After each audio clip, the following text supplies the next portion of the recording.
கர்த்தருடைய பரிசுத்த நாமத்துக்கு ஸ்தோத்திரம். இந்த ஆன்லைன் மூலமாக பார்க்கிற தேவ பிள்ளைகளுக்கும் எருசலேம் ஜபசபை மக்களுக்கும் அநேக தேவ மக்கள் இதை பார்க்கிறார்கள். பல தேசத்திலிருந்து பார்க்கிறார்கள். நம்முடைய இந்திய தேசம் மாத்திரமல்ல, பல தேசத்திலே நம்முடைய யூடியூப் பார்த்து சொல்லுகிறபடினாலே அநேக தேசங்களில் பார்க்கிற பிள்ளைகளுக்கும் என் மனமார ஸ்தோத்திரத்தையும் என்னுடைய நன்றியை தெரிவிக்கிறேன். கர்த்தர் உங்களை ஆசீர்வதிப்பாராக. கர்த்தர் உங்களுக்கு கிருபை தருவாராக. இன்றைக்கும் நாம் நெருக்கப்பட்டிருக்கிற நேரத்திலே ஆன்லைன் மூலமாக ஆராதித்து இந்த வசனத்தை அனுப்புகிற உங்களுக்கு சுருக்கமாக, ரத்தின சுருக்கமாக என்னுடைய செய்தியை பேசி அனுப்புகிறேன். உடனே கேளுங்கள். கர்த்தர் கிருபை தருவாராக. ஜூலை மாதம் 19ஆம் தேதி 3வது ஞாயிற்றுக்கிழமை உங்களோடு இந்த ஆன்லைன் மூலமாகவும் தொலைக்காட்சி மூலமாகவும் பேசும்படிக்கு கர்த்தர் கிருபை கொடுத்திருக்கிறார். இந்த கிருபைக்காக கர்த்தருக்கு கோடான கோடி ஸ்தோத்திரம். இதை காண்கிற உங்களுக்கும் என் நன்றியையும் ஸ்தோத்திரத்தையும் தெரிவிக்கிறேன். கர்த்தர் நல்லவர். ஏசாயாவின் புஸ்தகம் 3ஆம் அதிகாரம் 15ஆம் வசனம். ஏசாயா 3ஆம் அதிகாரம் 15ஆம் வசனம். நீங்கள் என் ஜனத்தை நொறுக்கி சிறுமையானவர்களின் முகத்தை நெருக்கிறது என்னவென்று சேனைகளின் கர்த்தராகிய ஆண்டவர் உரைக்கிறார். தேவ பிள்ளைகளே, நீ நொறுக்கப்படுகிறதை யார் பார்க்கல இல்லையோ, சேனைகளின் கர்த்தராகிய ஆண்டவர் பார்த்து கொண்டிருக்கிறார். என் ஜனத்தை நொறுக்கி சிறுமையானுடைய முகத்தை நெருக்கி, நெருக்கிறது என்னவென்று சேனைகளின் கர்த்தராகிய ஆண்டவர் உரைக்கிறார். நாம் நொறுக்கப்படுகிறதை யார் பார்க்க இல்லையோ, கர்த்தர் பார்த்து கொண்டிருக்கிறார். அவர் கேட்பார், என் மகனை இவ்வளவு நொறுக்கிறியடா? HR-ஐ பார்த்து கேட்பா, ஒரு MD-யை பார்த்து கேட்பா, உங்கள் தலைவனை பார்த்து கேட்பா, உங்கள் கணவனை பார்த்து கேட்பா, உன் பிள்ளை பார்த்து, என் மகளை எது வரைக்கும் நீ நொறுக்கி கொண்டிருப்ப? யாரை கேட்க நீ திக்கற்றலா இருந்தாலும் கர்த்தராகிய ஆண்டவர் நீ நொறுக்கப்படுகிறதை கர்த்தர் பார்த்து கொண்டிருக்கிறார். வசனம் சொல்கிறது, என் ஜனத்தை நொறுக்கிறதை நாம் பார்த்து கொண்டு சும்மா இருக்க மாட்டேன். என் ஜனத்தை நொறுக்கி சிறுமையானவருடைய முகத்தை நெருக்கிறது என்னவென்று சேனைகளின் கர்த்தராகிய ஆண்டவர் உரைக்கிறார். ஏன் அவனை நொறுக்கிற? அவன் அப்பாவியாச்சே, அந்த மகள் அப்பாவியாச்சே, அதுக்கு ஏன் வீணா நீ சண்டை போட்டு உன் பக்கமே வரல? ஆனா நீங்க பாருங்க, நம்ம பக்கமே சத்துரு பண்ண பார்த்துட்டே இருப்பான். விளக்கெண்ணையை கண்ணில் ஊத்தினே நம்ம நடக்கிறது, போர்த்து வறுத்து, யார் வரா யார் போறா, இப்படி நம்ம நொறுக்கப்பட்டு கொண்டிருக்கிறோம். ஆனா இந்த அந்தரங்கமாய் நாம் நொறுக்கப்படுகிறதையும் யார் பார்த்து கொண்டிருக்கிறது? சேனை கர்த்தர் சொல்கிறார். அவங்களை கேட்கிறாரா, ஏன்பா ஏன் பிள்ளை நீ நொறுக்கி நிற்கிற? என்ன உனக்கு என்ன வந்தது? என் பிள்ளை பக்கம் ஏன் நீ திரும்ப என்று யார் கேட்பாரா? சேனைகளின் ஆண்டவராகி உண்மையாகவே நாம் நொறுக்கப்பட்டிருக்கிறோம். எழுத்தின் பிரகாரமாய் நொறுக்கம், சரீரம் நொறுக்கப்பட்டிருக்கிறது. நம்முடைய ஆவி, ஆத்மா, சரீரம், இறுதி நொறுக்கப்பட்டிருக்கிறது. நம்முடைய எல்லாம் நொறுக்கப்பட்டு இறைவனத்தோடு காணப்பட்டுக் கொண்டிருக்கிறது. ஆண்டவரே, எவ்வளவு காலம் நொறுக்கிற ஜனங்களை நொறுக்கி கொண்டிருப்பார்கள்.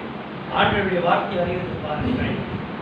ஏசாயா 24ஆம் அதிகாரம் 19ஆம் வசனம். தேசம் நொறுக்கவே. ஏசாயா 24:19. தேச நொறுங்கவே நொறுங்கும். ஒரு சமயம் தேசம் நொறுங்கிக் கொண்டிருக்கிறதை பார்த்து கொண்டு நீ பயந்து விடாதே. கர்த்தனை நொறுங்குதே விடவே மாட்டான். நொறுங்கும், ஆனால் நீ நொறுங்க மாட்ட. உன்னை நொறுக்கிற ஜனங்கள் நொறுங்கி போவார்கள். நொறுக்க நினைக்கிறார்கள், அதை விட மாட்டார். சங்கீதக்காரன் எழுதி வைத்திருக்கிறார் பாருங்கள். 94ஆம் சங்கீதம் 5ஆம் வசனம். கர்த்தாவே 94ஆம் சங்கீதம் 5ஆம் வசனம். கர்த்தாவே அவர்கள் உமது ஜனத்தை நொறுக்கி உமது சுதந்திரத்தை ஒடுக்குகிறார்கள். உமது சுதந்திரத்தை ஒடுக்குறாங்கப்பா, நொறுக்குறாங்க, ஒடுக்குறாங்க. எது வரைக்கும்? ஏன் தெரியல. இந்த இப்படிப்பட்ட பயங்கரமான கேன்சர் வியாதிக்கு பயப்படலாமா? எய்ட்ஸ் வியாதிக்கு பயப்படல. சாதாரண ஒரு வைரஸ் பாரு, அதுக்கு பயந்து இன்றைக்கு எப்படி பயந்து நடக்கிறார்கள். இதை கையில் எடுத்துக்கொண்டு நம்மை ஒடுக்கிறார்கள், நம்மை நெருக்கிறார்கள். நொறுங்கி போய் கொண்டிருக்கிறோம். இருதயம் சுக்குநூறாய் உடைக்கப்பட்டிருக்கிறது. கர்த்தர் பார்க்கிறார். இப்படி நொறுக்கப்பட்ட ஜனங்களுடைய காரியத்தை ஒரு 5 காரியத்தை சுருக்கமாய் சொல்லி வார்த்தை கொண்டு நம்மை நொறுக்கிறார். சில பேர் பேச்சை பார்த்தியா? அவன் பேச்சே நம்ம நொறுக்கும். தெனாட்டில் பேச்சு பேசி நம்ம கோபத்தை ஒரு வார்த்தை சக்குன்னு சொல்லிடுவாங்க. நம்ம இறுதி குத்துற அளவுக்கு வீணான வார்த்தை சக்கு. அவன் பேசுற பேச்சு நம்ம நல்லா பேச நல்லா தெரியும். வேதனை உள்ள வரும்.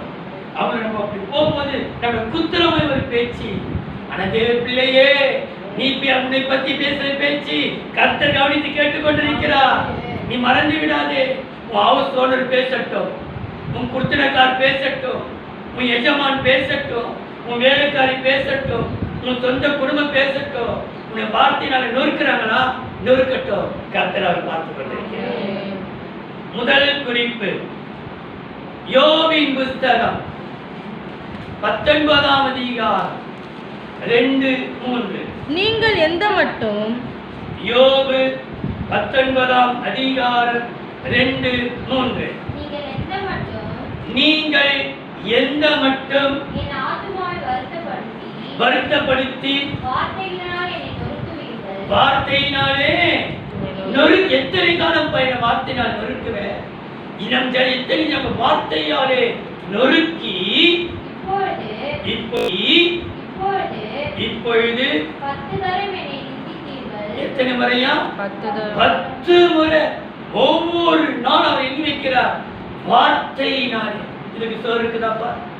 எவ்வளவு கடங்காட்சிப்பா, வியாதி இருக்குதுப்பா, இனி எப்படி சிங்காட்சி போகுதுப்பா, இவனுக்கு ஒரு கேடா, பைபிள் ஒரு கேடா. என்ன பேசணுமோ ஒவ்வொரு நாளும் வார்த்தையினாலே எங்களை நொறுக்கிறாங்க. இதை கேட்டுக்கொண்டிருக்கிற மகளே, மகனே, உன்னை சுற்றியும் ஜனங்கள் வார்த்தையினால் உன்னை நொறுக்கலாம், உன்னை நொறுக்கலாம். நீ நொறுங்கி போயிருக்கிற. இந்த வார்த்தை மனுஷ வார்த்தை உன்னை நொறுக்கும். கர்த்தருடைய வார்த்தை சொல்லப்பட்டிருக்கிறது பாருங்கள். யோபு 16ஆம் அதிகாரம் 12-14. யோபு 16ஆம் அதிகாரம் 12, 13, 14. நான் சுகமாய் வாழ்ந்திருந்தேன். என்னை நறுக்கி பிடித்து என்னை நொறுக்கி லக்காக நிறுத்தினார். அவருடைய வில்லாளர், வில்லு வார்த்தையை பட்டே வில்லு, வில்லாளர் எத்தனை ஒருத்தர் நம்ம பேசுந்து வில்ல வச்சு வில்லாளர்கள். இந்த பக்கம் வில்ல பிடிக்கிறோம், அந்த பக்கம் கத்தி பிடிக்கிறோம், கப்படா பிடிக்கிறோம். வில்லாளர்களை சூழ்ந்து கொண்டார்கள். என் ஈரலை கூட தப்ப விடாமல் விழுந்தார். என் பிச்சை கசப்பை தரையில ஊற்றி விட்டார். எப்படிப்பட்ட நொறுக்குதலா? நொறுக்குதலின் மேல் நொறுக்குதல். அந்த வார்த்தையினாலே நொறுக்குதலின் மேல். ஆண்டவரே போதுப்பா, எங்களை சுற்றி வில்லாளர்கள் எங்களை அம்புனால வில்லினால கொள்ற வார்த்தை. சில பேர் சொன்னாங்க பத்தியா, அடிச்சா மறந்துட்டு இருப்பப்பா, அவன் வார்த்தையை மறக்கவே இல்லை. என் ஜனத்தை வார்த்தையினால் நொறுக்கினார்கள், கர்த்தராகிய நானோ என் வார்த்தையினாலே அவனை பிழைக்கிறேன். வாசித்து பாருங்கள், மத்தேயு 4 அதிகாரம் 4. மத்தேயு 4:4. அவர் பிரதியுத்தரமாக, மனுஷன் அப்பத்தினாலே மாத்திரமல்ல தேவனுடைய வாயிலிருந்து புறப்படுகிற ஒவ்வொரு வார்த்தை, அவர் வாயில் வருகிற ஒவ்வொரு வார்த்தை. அவன் ஒரு வார்த்தை சொன்னா தேவனுக்கு இன்னொரு வார்த்தை கொடுப்பார். அவனை சபிக்கிற வார்த்தை பட்டா கர்த்தருடைய ஆசைக்கிற வார்த்தை. ஒவ்வொரு வார்த்தையிலும் பண்ணி எழுதி வைத்திருக்கிறதே. மகளே, வார்த்தையினாலே நீ நொறுக்கப்படும் போது கர்த்தர் உன்னை தம்முடைய வார்த்தையினாலே பிழைக்க வைப்பார். வார்த்தையினால் நொறுக்கப்படும் போது கர்த்தருடைய வார்த்தை உன்னை பிழைக்க வைக்கும். நீ சோர்ந்து கொண்டாய். என் ஜனத்தை நொறுக்கி நெருக்கி என்னவென்று கர்த்தர் கேட்க. ஏன் நொறுக்கிற? வார்த்தை கொண்டு நெருக்கிறியே. வார்த்தையினால் நீ நொறுக்கப்படும் போது கர்த்தர் உன்னை பிழைக்க வைப்பார். இதுதான் சுருக்கமாக உள்ளத்தில் சொல்கிறேன். எழுதிக் கொள்ள வேண்டியது என்னவென்றால், என் ஜனத்தை நொறுக்கி நெருக்கிறது என்னவென்று கர்த்தர் கேட்கிறார். வார்த்தையினால் நொறுக்கும் போது கர்த்தர் நமக்கு அவன் வார்த்தை சொல்லிட்டாப்பா, அவங்க சொன்னாங்க இனி என்னால் வாழ முடியாது, அவன் சொன்ன சொல்லி என்னால் ஜீர்ணிக்க முடியல. ஆனா கர்த்தருடைய வார்த்தையோ வார்த்தையினால் நொறுக்குவார்கள். நீ கலங்காது. 2வது பாருங்கள், சங்கீதம் 38 சங்கீதம் 8 வசனம். 38 சங்கீதம் 8 வசனம். நான் பலனற்று போய் மிகவும் நொறுக்கப்பட்டேன். என் இருதயத்தின் கொந்தளிப்பினால் நம்ம இருதயத்தை நொறுக்கிறாங்க. அவங்க சாதாரண சில பேர் நம்ம சில சம்பவங்கள் நினைக்கும் போது நம்ம இருதயத்தை துணி போட்டு புரிகிறது போல அப்படி ஒரு வேதனை. சில பேரை நினைக்கும் போது ஐயோ இவ்வளவு வேதனையா இருக்கிறாங்க. நம்ம அப்படி வேதனைப்படுத்தும், இருதயத்தை நொறுக்கிறாங்கப்பா. ஆண்டவரே, அவங்களுடைய செயல்கள் நம்ம இருதயத்தை நொறுக்கும், அவங்களுடைய பார்வை நம்ம இதயத்தை நொறுக்கும், அவனுடைய பேச்சு இதயத்தை நொறுக்கும். நம்ம வரும்போது அவங்க செய்கிற சைகையை பார்த்து சில பேர் கண்ணாசியாக அதை நம்ம பார்த்துட்டோம். சில பேர் சந்தர்ப்பத்தில் நான் பேசுறது அவங்க கேட்டாங்க, அவங்க மனவேதனை போடுவாங்க, சொல்லக்கூடாதுன்னு நினைக்கிறேன். ஏன்னா ஆண்டு கேட்பாங்க. சில பேரை பார்க்கும்போது கண்ணாசிக்கிறதுக்கு எனக்கு ஒரு சம்பவம் நடந்தது. அதை சொல்றேன், பின்னாடி சொல்றேன். நான் சொல்றேன். எதற்கு சொல்கிறேன் என்றால், நம்ம வரும்போது நம்ம கண்ணை கட்டுறாங்க, இப்படி பண்ணுவாங்க, காலம் அதை நம்ம பார்த்துட்டோம். யாண்டா இந்த வீட்டுக்கு வந்தோம். இருதயத்திலே நொறுக்கம். கலங்காது. நம்முடைய ஆண்டுடைய பேர் இருதய ஆண்டவர், இருதயத்தை அறிந்தவர், இருதயத்தின் காயங்களை அவர் ஆட்சி குணமாக்குகிறார் என்று இதே சங்கீதக்காரன் எழுதி வைத்திருக்கிறார். பாருங்கள், 147 சங்கீதம் 3 வசனம். இருதயம் நொறுங்குண்டவர்களை 147 சங்கீதம் 3 வசனம். இருதயம் நொறுங்குண்டவர்களை குணமாக்குகிறார். இருதயம் நொறுக்கப்பட்டவர்களை குணமாக்குகிறார். அவர்களுடைய காயங்களை கட்டுகிறார். அவர்தான் காயம். நம்ம இருதயம் நொறுக்கப்பட்டிருக்குது. பேச்சினாலே நொறுக்கம், பார்வையினாலே நொறுக்கம், கொடுத்ததினாலே நொறுக்கம், கொடுக்காததினாலே நொறுக்கம். இப்படி எத்தனையோ சொல்லிக் கொண்டு போகலாம். மகளே, உன் இருதயத்தை யார் நொறுக்கினார்களோ அவளை கர்த்தர் பார்த்துக் கொள்ளும். கடந்த வாரம் இந்த ஒரு மாத காலமாக அதிக நொறுக்கம் எங்களுடைய இருதயத்திலே கூட. இப்படி ஒரு சொல்லு வருது, அங்க ஒரு சொல்லு வருது, இங்க ஒரு சொல்லு வருது, இப்படி ஒரு சொல்லு எடுக்கல பண்ற, ஏன் கொண்டு வந்த, ஏன் இட்டு வந்த, இப்படி பல பேச்சுக்கள் என் இருதயத்தை கர்த்தர் நொறுக்கப்பட்ட ஜனங்களினாலே என் இருதயம் நொறுக்கப்பட்டிருக்கிறது. என் காயத்தை ஆற்றுகிறவர் கர்த்தர் மாத்திரம். காயத்தை ஆற்றுகிற கர்த்தர் நம்முடைய உள்ளத்தை பார்த்துக் கொண்டிருக்கிறார். இருதயம் நொறுங்கி சுக்குகிறார். நீ கலங்காதே. இது நொறுக்கப்படும் போது கர்த்தர் வார்த்தையினாலே நொறுக்கும் போது பேச்ச வைப்பார். இருதயத்தை நொறுக்கும் பொழுது குணமாக்கும். அவருடைய குணமாக்கிற இன்றைக்கும் எப்படிப்பட்ட வைரஸ் கொரோனா இருக்கட்டும், உன் சரீரத்திலே எப்படிப்பட்ட வெளியினமா இருக்கட்டும், நீங்க கர்த்தரை குணமாக்க வல்லமை புறப்படுகிறது. நீ பார்த்து கொண்டிருக்கும் போதே உன் மீது அதிர்ஷ்ட வல்லமை விளங்கும். உன் முட்டி வலி தீரும், இடுப்பு வலி தீரும், உன் சரீர பாடுகள் தீரும், உன் தலைபாரம் நீங்கும், அந்த மயக்கம் ஞான சுழற்சி விளக்கும்.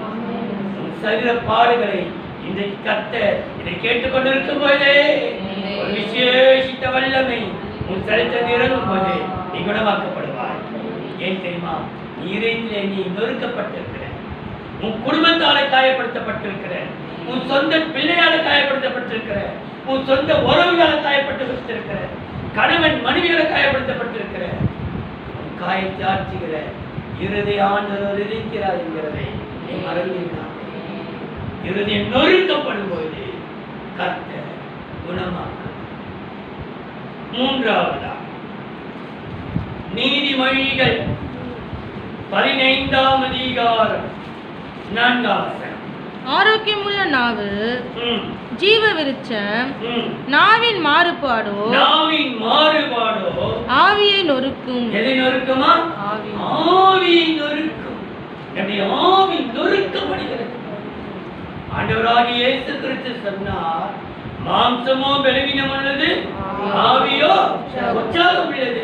ஆனா இந்த உற்சாகம் உள்ள ஆவியை கூட சில பேருடைய மாறுபாடான வார்த்தை சில பேர் மாறி பேர் ஒன்று சொல்லி ஒரு பொய்யை மறைக்க 10 பொய் சொல்வார்கள். நாவின் மாறுபாடோ ஆவியை நொறுக்கும். ஆண்டவரே, எங்கள் ஆவி ஆத்மா கூட அப்படி தோய்ந்து போயிருக்கிறது ஐயா. சில வேளையில சில பேர் நல்லதுக்கு சொல்றாங்களோ கெட்டதுக்கு சொல்றாங்களோ, அந்த டிவியில பார்ப்போம். டக்குன்னு பாஸ்தையா என்ன திங்கள் செவ்வாய் புதன் 3 நாள் லாக்டவுன், அடுத்தது சனி ஞாயிறு லாக்டவுன். தெரியுமா? தெரியாதுப்பா, நீ சொல்லிதான் உனக்கு அவ்வளோ சந்தோஷம் லாக்டவுன்னா, எனக்கு அவ்வளோ வேதனை. அப்ப நீ என்ன வேதனைப்பட்ட சொல்றியா, இல்ல நீ சந்தோஷப்படுத்த நீ சொல்றியா, இல்ல ஊழியக்கார தெரிஞ்சுக்கிட்டு சொல்றியா? எதை சொல்றது? நம்முடைய ஆவியை ஆவி நொறுக்கப்படுகிறது. நான் சொல்லுவேன், வைக்கட்டும்பா, புதன்கிழமை கூட வைக்கட்டும், சனிக்கிழமை கூட வைக்கட்டும், ஞாயிற்றுக்கிழமை கூட வைக்கட்டும், நான் ஆராதிக்கிறதை எந்த லாக்டவுன் தடவை யாரால் 4 பேர் ஆராய்ச்சி போய் இருக்க போகிறோம். 4 பேர் இருக்கும்போது கர்த்தரை ஆவியிலிருந்து இறங்குவார். 2 பேராகிலும் 3 பேராகிலும் பொருள்பட்டிருக்கிறீர்களோ அங்கே நான் இருப்பேன். ஆவி நொறுக்கப்படும் பொழுது கர்த்தர் செய்கிற காரியத்தை பாருங்கள்.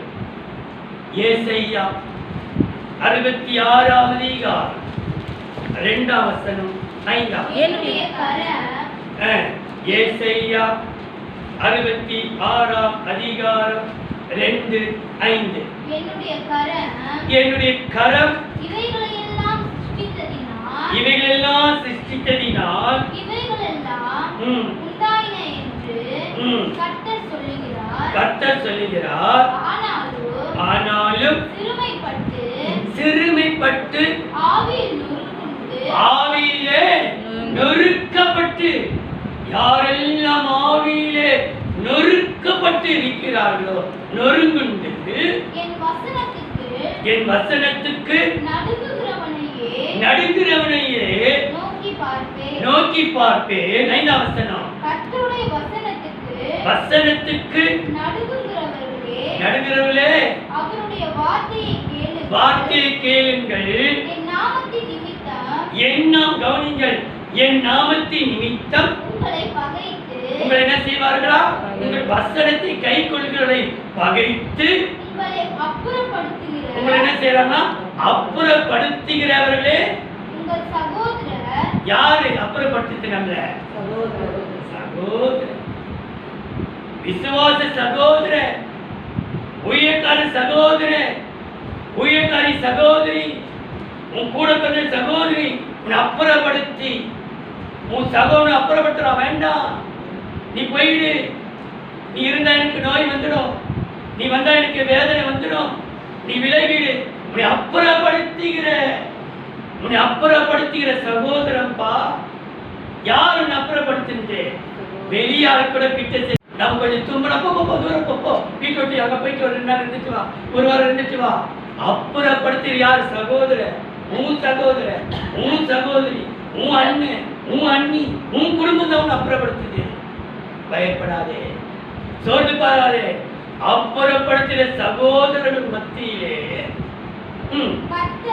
கர்த்தர் மகிமைப்படுவார் என்கிற அவங்களே சொல்றாங்க.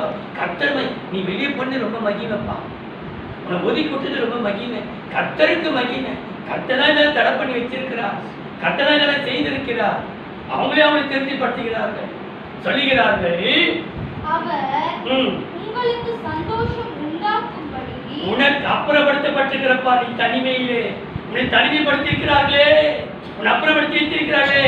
தனிமைப்படுத்தப்பட்டிருக்கிற உனக்கு கர்த்தர் சந்தோஷம் உண்டாக காணப்படுவார். உனக்கு காணப்படுவார். யாரை காண்கிறீங்க? கர்த்தருக்கு காணப்படுவார். நீ இருக்கும் தனிமையிலே, அப்புறப்படுத்தப்பட்ட இடத்திலே கர்த்தரே சந்தோஷப்படும். ஆவியை நொறுக்கும் பொழுது கர்த்தர் சந்தோஷப்படும். வார்த்தையினாலே நொறுக்கும் பொழுது இருதயத்தை நொறுக்கும் பொழுது குணமாக்குவார்.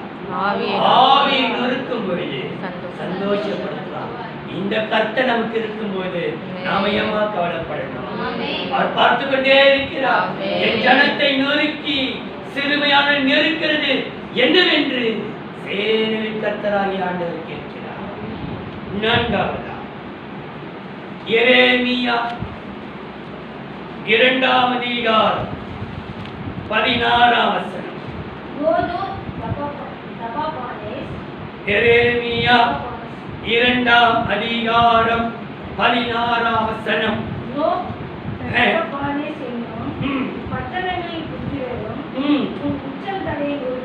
உன் உச்சந்தலையை நொறுக்கினார்கள். உச்சந்தலை நொறுக்கினார்கள். தேவ பிள்ளைங்க சில பேர் சொல்றாங்க, நல்ல நறுக்கு நான் வார்த்தை கேட்டேன், அவன் தலையில செருப்பால் அடிச்சான். உனக்கு நம்ம அவளை சந்தோஷம். ஆனா 4 வார்த்தை கேட்டது உச்சந்தலையில செருப்பால் அடிச்சா அவன் அடிச்ச பண்ண கேட்டா அது நான் செத்துட்டான். நீ சாகடிக்கத்தானே பறந்திருக்கிறேன், என் உயிரை எடுக்கிறதுக்காகவே நீ பறந்திருக்கிறியே. நான் என்ன செய்ய முடியும்? உச்சந்தலையை உடைத்தார்கள், நொறுக்கினார். உச்சனை நொறுக்கினார். எழுத்தின் பிரகாரமா மண்டையை தூக்கி நான் உடைப்பேன், அவன் மண்டையை உடைப்பேன்னு சொல்றாங்க. உடைச்சித்தா போய நீ சந்தோஷமா ஆயிடுனே, நீ என்ன மண்டை உடச்சி நிற்கிற நீ போய் சந்தோஷமா ஆயிடு. யார் வானா நிறுத்து? நோ தக்மாஸ் என்கிற கூட்டத்தா உச்சந்தலையை நொறுக்கினார்கள். உச்சந்தலையிலிருந்து உள்ளங்கால் வரையிலையும் சாத்தான் யோபுடைய சரீரத்தை பருக்களினாலே உச்சந்தலை என்று சொல்லும் போது நம்முடைய சரீர வியாதியை காட்டுகிறது. வியாதி என்று சொல்லி நம்மை நோகடிப்பார். கலங்கடிப்பார். உச்சந்தலை எருசலேம் குமாரத்தியே, நீ ரணவயது நீங்க இல்லை என்றா நீ அங்கே பாபிலோனுக்கு போகிறாய். எருசலேமுடைய குமாரத்தின் உச்சந்தலையில் இருந்து உள்ளங்கால் வரைக்கும் மனவியாதி, மனவேதனை, நமக்கு விரோதமா நம்ம நிம்மதி கெடுக்க மாயம், மந்திரம், துஷ்ட சக்தி, ஏவல், பிசாசுகள், கிரியைகள் என்னென்ன செய்து நம்ம தலையை அப்படி பிச்சுக்கிற அளவுக்கு. போன வாரம் கூட ஒரு வாலிபன் தலையை பிச்சு ஐயோ ஐயோ ஐயோ அப்படின்னு உச்சந்தலையை உடைக்கிறது போல ஒரு சூழ்ச்சி. என் பிள்ளையே, உன் உச்சந்தலை அவர்கள் உடைக்கிறார்கள். உன் உச்சந்தலையிலே தேவனுடைய ஆசீர்வாதத்தை தந்தது. அல்லேலூயா. உச்சந்தலை உடைத்தார்கள், நொறுக்கிறார்கள், நெருக்கிறார்கள். கர்த்தரையோ எப்படி உச்சந்தலை நொறுக்கிட்டானே, அந்த உச்சந்தலையிலேயே கர்த்தர் கொண்டு ஆசைத்தை பாருங்கள். உபாகமம் 33ஆம் அதிகாரம் 16ஆம் வசனம். நாடும் அதன் நிறைவும். உபாகமம் 33ஆம் அதிகாரம் 16ஆம் வசனம். நாடும் அதன் நிறைவும் கொடுக்கும். நாடும் அதன் நிறைவை கொடுக்கும். அருமையான தானியங்களினாலும். அருமையான தானியங்களினாலும் ஆசீர்வதிக்கப்படுவதாக. ஆசீர்வதிக்கப்படுவதாக. முச்செடியில் எழுந்து அருளினவரின் தயை. முச்செடியில் எழுந்தருளின் மோசேக்கு முச்செடியில் எழுந்தருளின் தயை யோசேப்புடைய சிரசின் மேலும். யோசேப்பின் சிரசின் மேலும் தன் சகோதரரில் விசேஷித்தவனுடைய உச்சன் தலையின் மேலும் வருவதாக. ஆசீர்வாதமும் தேவ தயவும். இதே வசனம் வாசிக்க வேண்டாம், எழுதிக் கொள்ளுங்கள். ஆதியாகமம் 49ஆம் அதிகாரம் 26ஆம் வசனத்திலே, ஆதி 49:26, யோசேப்பு உச்சன் தலையிலே தேவ ஆசீர்வாதம் இறங்கியது. இன்னைக்கு நமக்கு தயவு காண்பிக்க, எல்லா இடத்திலும் தரித்திரமை மாற்றி ஆசீர்வதிக்க உச்சந்தலையிலே ஆசீர்வாதத்தை வைக்கிறார். கடைசியா உச்சந்தலை நொறுக்கும் பொழுது தேவன் ஆசீர்வாதத்தையும் தயவையும் வைக்கிறார். கடைசியா வெளிப்படுத்தல் விசேஷம் 2ஆம் அதிகாரம் 27ஆம் வசனம். அவன் இருப்பு கோலால். கவனியுங்கள், வெளிப்படுத்தல் 2ஆம் அதிகாரம் 27ஆம் வசனம். அவன் இருப்பு கோலால். அவன் இருப்பு கோலால் அவர்களை ஆளுவான். அவர்களை ஆளுவான். அவர்கள் மண்பாண்டங்களைப் போல. மண்பாண்டங்களைப் போல நொறுக்கப்படுவார்கள். மண்பாண்டம் என்றால் இது நம்முடைய சரீரம். சரீரமாகிய மண்பாண்டத்தை நொறுக்கிறார்கள். நம்முடைய சரீரத்தை, ஆவி, ஆத்மா, நம்முடைய சரீரத்தை, மண்பாண்டத்தை நொறுக்கிறார்கள். வசனம் மண்பாண்டம் என்று எதை குறிக்கிறது? வாசித்து பாருங்கள். 2 கொரிந்தியர் 4ஆம் அதிகாரம் 7ஆம் வசனம் 10ஆம் வசனம். அந்த மகத்துவமான வல்லமை. 2 கவனிகள். இந்த மகத்துவமான வல்லமை எப்படி வச்சிருக்க பாருங்க. 2 கொரிந்தியர் 4ஆம் அதிகாரம் 7, 10. இந்த மகத்துவமுள்ள வல்லமை எங்களால் உண்டாயிராமல் தேவனால் உண்டாயிருக்கிறது என்று விளங்கும்படி இந்த பொக்கிஷத்தை மண்பாண்டங்கள் பெற்றிருக்கிறோம். எதில் பெற்றிருக்கிறோம்? மண்பாண்டனை நம் சரீரத்திலே அவருடைய வல்லமையை இந்த மண்பாண்டத்தில் பெற்றிருக்கிறோம். இந்த மண்பாண்டத்தை நொறுக்கிறார்கள். 10ஆம் வசனம். இயேசுவுடைய ஜீவனும் எங்கள் சரீரத்திலே விளங்கும்படிக்கு. யாருடைய சரீரத்திலே? மண்பாண்டமாகிய எங்கள் சரீரத்திலே இயேசு வல்லமை விளங்கும்படிக்கு. இயேசுவின் மரணத்தை எப்பொழுதும் எங்கள் சரீரத்திலே சுமக்கிறோம். ஆண்டவரே, இந்த வல்லமை சுமக்கிறோம். இந்த சரீரமாகிய மண்பாண்டத்தை நொறுக்கிறார்கள். கர்த்தரோ மண்பாண்டமாகிய சரீரத்தை வல்லமையினாலே கர்த்தருடைய வல்லமை நமக்கு போதுமானது. நான் சுருக்கமாய் முடித்து விட்டேன். ஒரு 5 காரியத்தை சொன்னேன். ஏசாயா 3:15 படியே, என் ஜனத்தை நொறுக்கி சிறுமையானவர்களை நெருக்கிறது என்னவென்று சேனையின் கர்த்தராகிய ஆண்டவர் கேட்கிறார். தேவன் நம்முடைய ஜனங்கள் நம்மை நொறுக்கிறார்கள். எதனை நொறுக்கிறார்கள்? வார்த்தையினாலே நொறுக்கும் பொழுது கர்த்தர் பேர்க்க வைக்கிறார். இறைந்து நொறுக்கும் பொழுது குணமாக்கிறார். ஆவி நொறுக்கும் பொழுது சந்தோஷப்படுத்துகிறார். உச்சந்தலை நொறுக்கும் பொழுது ஆசீர்வாதத்தை வைக்கிறார். சரீரமாகிய மண்பாண்டத்தை நொறுக்கும் பொழுது வல்லமை கொடுக்கிறார். அவருடைய வல்லமை நமக்கு போதுமானதாக இருக்கிறது. இதோடு நான் முடிக்கிறேன். இதை பார்க்கிற உங்களுக்கு ஜெபிக்கிறேன். சபையாருடைய பிறநாளுக்காகவும் நான் ஜெபிக்கிறேன். இன்னைக்கு 19ஆம் தேதி தேன் மகள் சோஃபியா தேன் ஆமோஸ் கிரேசியுடைய மகள் சோஃபியாவுடைய பிறந்த நாள் இன்றைக்கு. அந்த மகளை ஆசீர்வதிக்கும்படியாக இன்றைக்கு பாஸ்கர் ஜெபசெல்வி ஜான் பீட்டருடைய தாய் தகப்பனுடைய திருமண நாள் இன்றைக்கு. 20ஆம் தேதி கற்பகம் பழனி அவருடைய மகன் கரனுடைய பிறந்த நாள். 23ஆம் தேதி சம்ரிதா சர்மிளா பிரிதி உடைய மகள் மூத்த மகள் சம்ரிதாவுடைய பிறந்தநாள் 23ஆம் தேதி. இந்த வாரம் இருக்கிற உங்களுடைய பிறந்தநாள் தினத்துக்காக திருமண நாளுக்காக இதை பார்த்து கொண்டிருக்கிற உங்களுக்காக நான் ஜெபிக்கப்படுகிறேன். அன்பின் தெய்வமே, மனன்றியோடு மெய் சோதரிக்கிறோம். பிதா குமாரன் பரிசுத்தாவின் நாமத்திலே இன்றைக்கு பிறந்தநாள் காண்கிற பிள்ளைகளுக்காக இந்த வார திருமண தம்பதிகளுக்காக திரு கரத்திலே வருகிறேன். அவர்களுக்கு கொடுக்கிற ஆசை கர்த்தர் கொடுத்து ஆசீர்வதிப்பீராக. இயேசுவே, இதை இந்த காணொளி மூலமாக யூடியூப் மூலமாக டிவி மூலமாக பார்க்கிற பிள்ளைகளை கர்த்தர் ஆசீர்வதிப்பீராக, கிருபை தருவீராக. இதை பார்த்து கொண்டிருக்கும் போதே நொறுக்கப்பட்டிருக்கலாம். நொறுக்கத்தை கர்த்தர் மாற்றி நிறைவான ஆசை தந்து ஆசீர்வதிப்பீராக. கர்த்தர் பெரிய கருத்தை செய்யும்.